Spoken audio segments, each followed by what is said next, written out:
So it looks like for right now, I'll probably be back making videos. As a career, I am a naturopathic doctor, and I do a lot of hands-on work with people. So I see people in my office.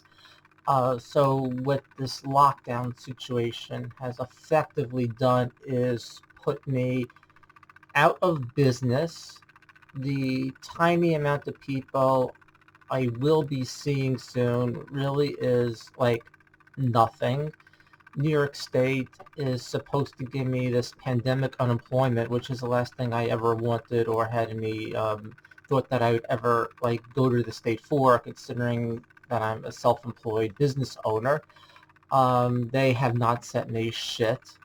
They're not going to. I am now a 43-year-old naturopathic doctor with all this knowledge about health and wellness and supplements and diet and functional medicine, and that has reduced me to being completely dependent on my mother for everything. And I have to figure out a way to function in this new world, and I always strive to go against things. So I was planning on just putting on my website, I'm open if you want to see me, and see how that goes. And I actually thought that would work. And then you see all this stuff about contact tracers.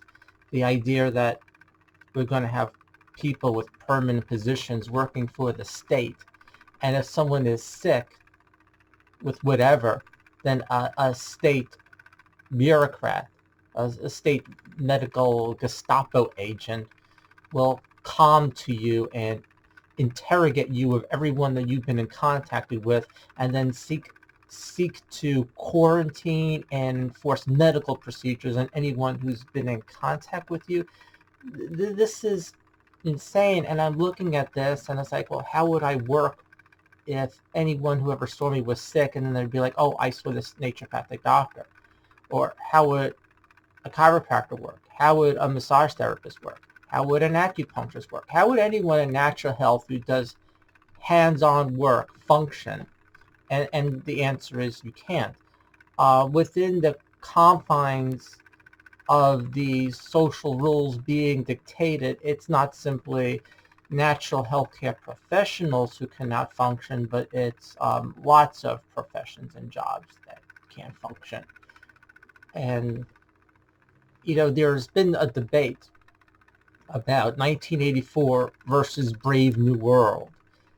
In the future high-tech tyranny, what will it be, 1984 or Brave New World? And you can see the debates on this or discussions about it on YouTube.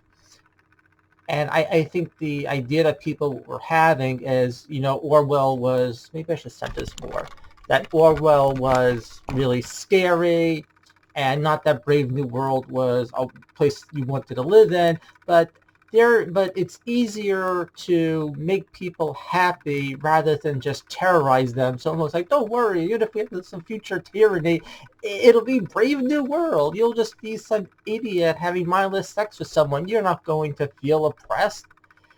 And now that we see what's happening, and we can see the future tyranny is not Brave New World.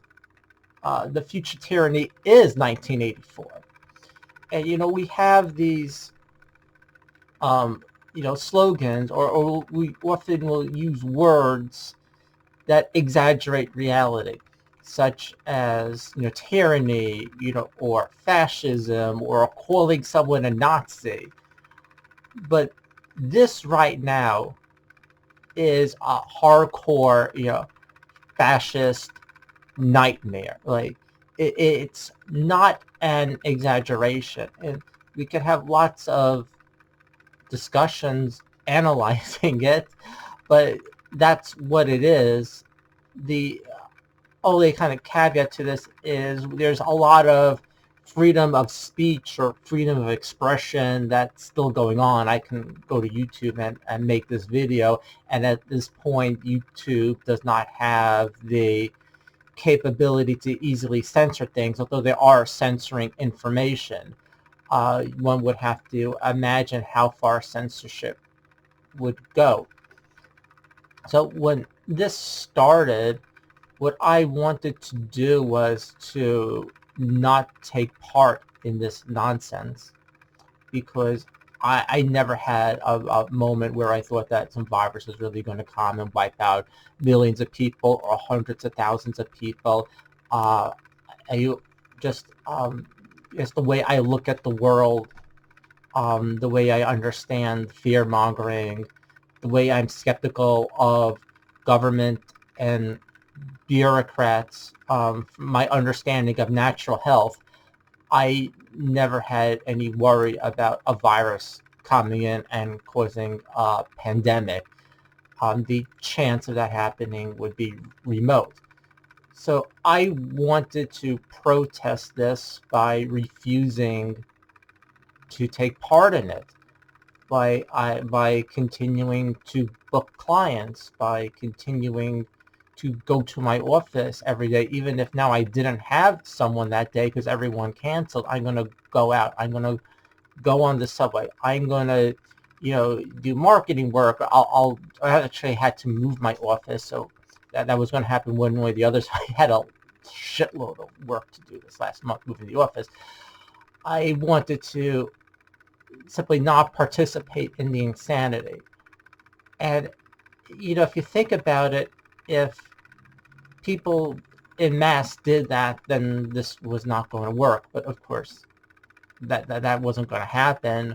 So it's kind of like there's only so long that you can say, I'm going to do my stuff. I'm not going to social distance. I'm not going to wear a mask. I am not going to shelter in place. I think this is all bullshit. There's only so far you can take that personally before everything just swallows you up. And that's the thing about living in what I mean, classically we could call this a fascist police state at this point. I don't think those are the most correct terms. I think there's major differences between this and classical fascism. But anyway, the point is, if you're living in one of these systems, it just kind of swallows you up. But I think that we have a prerogative, if we care about personal freedom, then we need to fight back in whatever way. And I'm trying to research on how it is exactly that this could be fought back against. I don't have answers.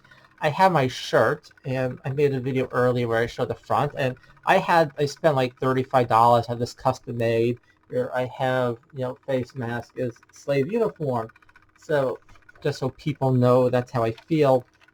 And does this matter if I go down the street and people know I don't believe in this? Well, maybe there are other people who feel the same way, and they're dressed up in these stupid costumes because they feel they have to. And the more people are aware that not everyone else is going along with this, the better. On the back, I put the hammer signal on the shirt because the company I used to make the shirt, they had that available. And while I'm not that fond of people dumping on the Soviet Union ideologically, not that I think what they did was that great, at the same time, like, there's lots of negatives and positives about it. I mean, it's complicated. But so I'm not really that fond of people yelling like communist as an insult, but the symbol was there, and I thought, even though I'm not 100% for using the symbol, that this back of the shirt would help to get the message across that not that what we have is communism, but we have is a system of government agents and forces, putting down some tyranny on everyone. And maybe, if not representative of the later Soviet Union, I'm not an expert in the Soviet Union. Definitely, when you look at things that Stalin did, There's a lot of crazy shit going on, so I don't mind dumping on that. I definitely don't believe in, just because I'm been a radical leftist, I don't really believe in being an apologist for the Soviet Union. I think that's kind of crazy that people continue to want to defend that as if we know where to go by looking at that fucking fiasco. So I'll probably make more videos as I try to figure out what to do, and probably looking, I think, to communicate with other sane, rational people about this. And it's a situation where there's there's just so much that you can talk about, and I've been crazy busy and exhausted and not sleeping, and I've been starting to write for my own website, soulmarcusnd.com, about the situation. I don't have much on it yet. There's so much good information online already that I don't think the world necessarily needs a naturopathic doctor writing second-rate blog posts about it. But the more the better, and the more that people can see that I'm not for it. But I really think the prerogative, or the thing that each individual needs to do to fight against tyranny is to not take part of it in their own way. And what I can see within the naturopathic field, my field being that I am a naturopathic doctor, not that I feel much allegiance to the naturopathic field, is that people look to the situation and be like, oh, what do I do? How do I take advantage of it? How do we redefine our practices in order to make money in the new normal? Like we should just acquiesce to it. The way that I practice, I do a lot of hands-on work like kinesiology, been going through autonomic response technique. I'm very hands-on, so I can take what I do into a virtual practice. And the idea that we're going to have a new economy of people sheltered in their homes, in their bedrooms, talking on a camera, making money by producing virtual services for each other that no one needs, that is very delusional. And it really shows that people are not in the right state of mind. That is not a functional economy. And again, with these rules of social engagement, you can't have a functional society. And that's why I think that the intent of this is to destroy society. So, and there's so much that could be said about this, and now that I'm talking, it's sort of like, isn't everything obvious? What is there to say? What is there to communicate? It's boring. What's boring about this tyranny is how easy it is to decode, how easy it is to see through it. It's not complicated. They just tell people to be scared of a boogeyman and whip up hysteria that makes no sense. Obviously, we have the model of Nazi Germany, but one of the things that really disgusts me about this is the failure of the left. So broadly speaking, someone who's on the left, just from a very general perspective, believes that it's the group's responsibility to take care of the individual. Someone who's a conservative on the right, their broad perspective why they're on the right is that they believe that we need to preserve individual freedom and rights over the group. None of those two perspectives can really adequately lead us to what we need to as a society. So both of them are deeply flawed. But the left has completely collapsed into a crazed cult of neo-fascists, to the point where people on the left who used to follow, I can't even stomach to check out what they are saying right now. they have been so indoctrinated into seeing everything through the lens of identity politics, which still hasn't stopped, but everything through the lens of the tyranny. It is about racism. The tyranny is about homophobia. The tyranny is about feminism. The tyranny is about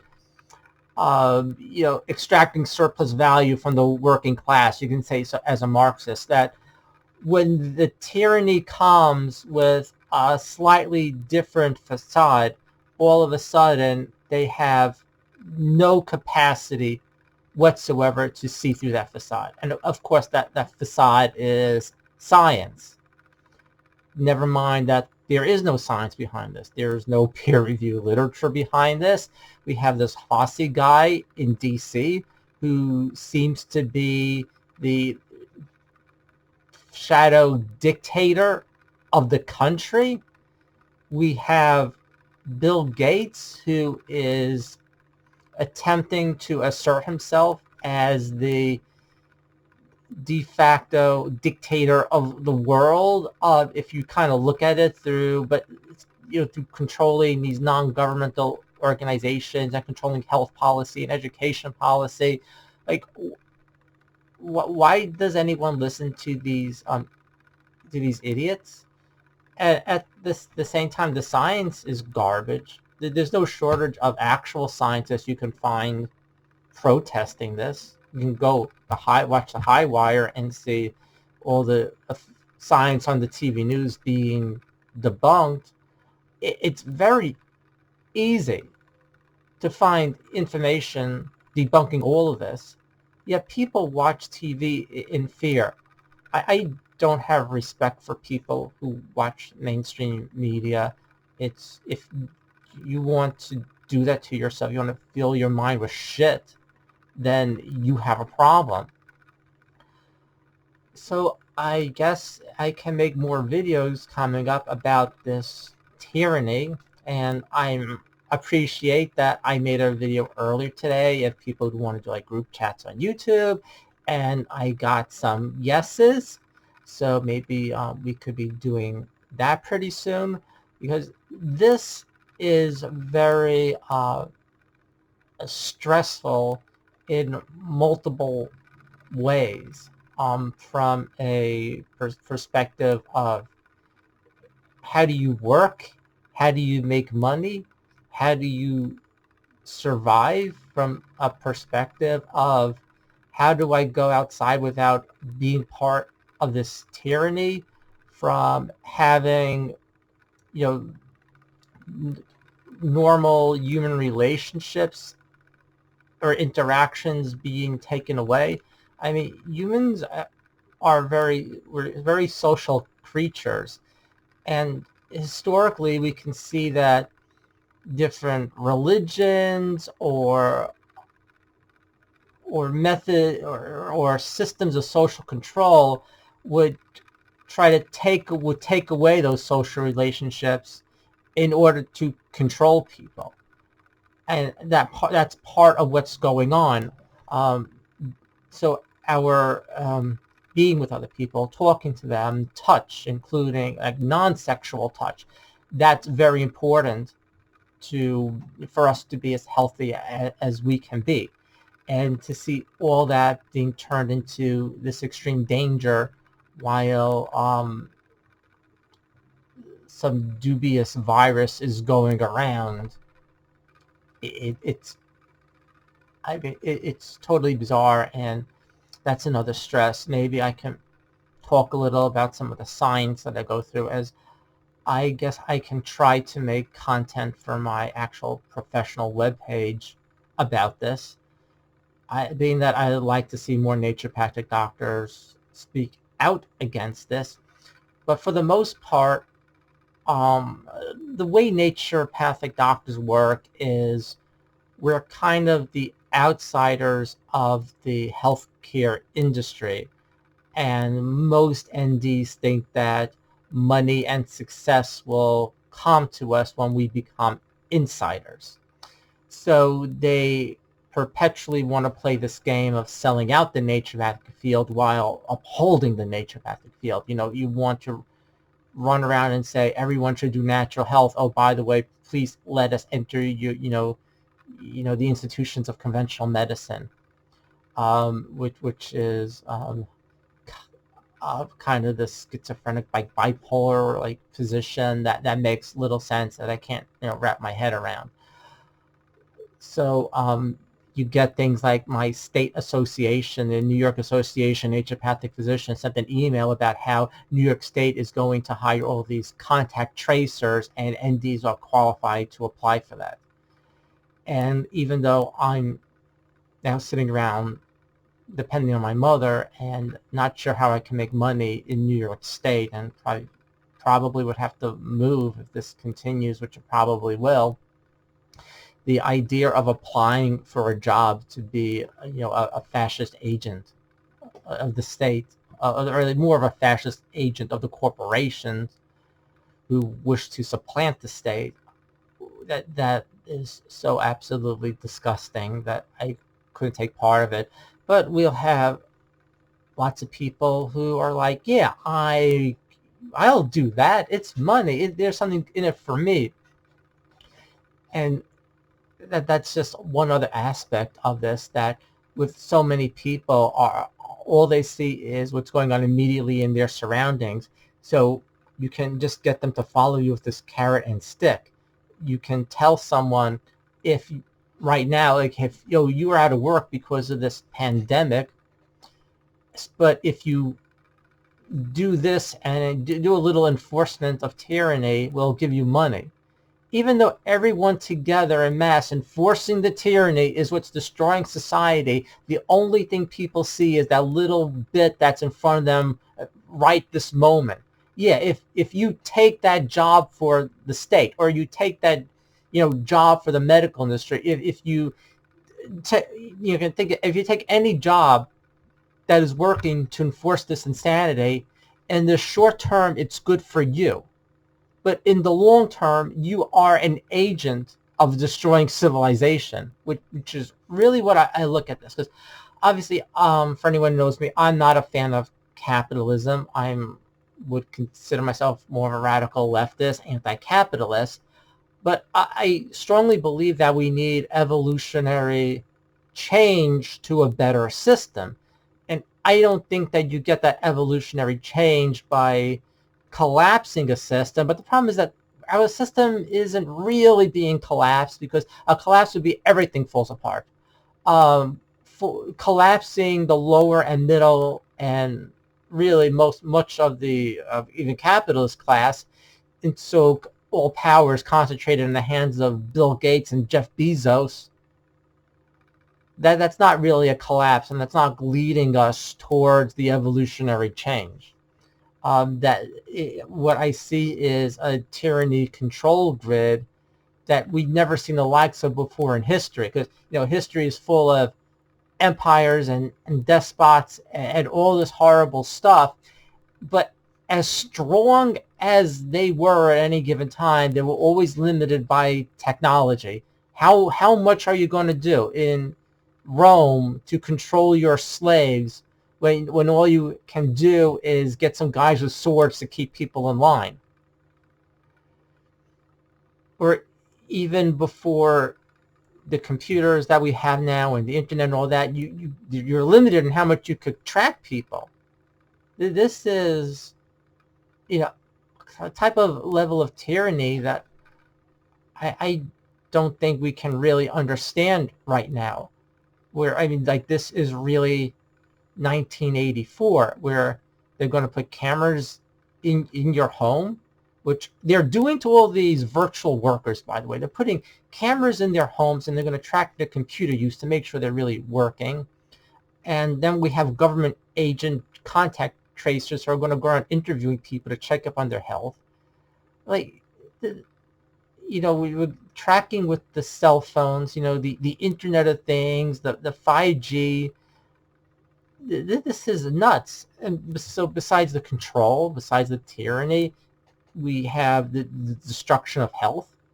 We're going to see a decline in population, because who's going to have kids if you can't work and if you're fucking sick? They're going to force vaccinate people with some experiment, how sick are people going to get between that and the 5G and the crap food that people are eating, like, as if people's health wasn't garbage enough? So this is almost like this attempt at societal collapse. And it's like, so at one hand, you have to be aware of where this is headed. From another perspective, you need to have some hope of something better, like kind of like, don't you? Then you have to kind of put that at the side and say, well, what am I going to do for myself right now? And you know, I know part of that self-care would be sleeping. Part of that self-care should not be making a YouTube video 3:25 a.m. But this is crazy. And there's a protest in Albany that starts at 12 noon that I would love to go to, because I really can't say on YouTube what I would like to do to Governor Cuomo. But you can think of the French Revolution for some ideas of what I really would like to do with him, even though I know we're supposed to be nonviolent and all that, and would that really lead to something. But it's how am I going to do that if you don't even sleep? But how do you sleep with all this craziness going on? So it's just this cycle. It's so you just sit at home where day night doesn't mean anything, and all there is crazy messages coming in, you know, to research and gobble up. And you're in a world where people are afraid to hold hands, to handshake, to hug, to stand within a couple of feet of each other. So this is a real crazy making scenario. And so, you know, most of the same people I know are online, whether through YouTube or Facebook. So, yeah, I'll make more content. I can probably make some more specific videos instead of rambling on. I'm happy that people like the content I have made in the past, although a lot of times I just think it's some guy rambling on about, you know, whatever. Okay, that's it. Bye.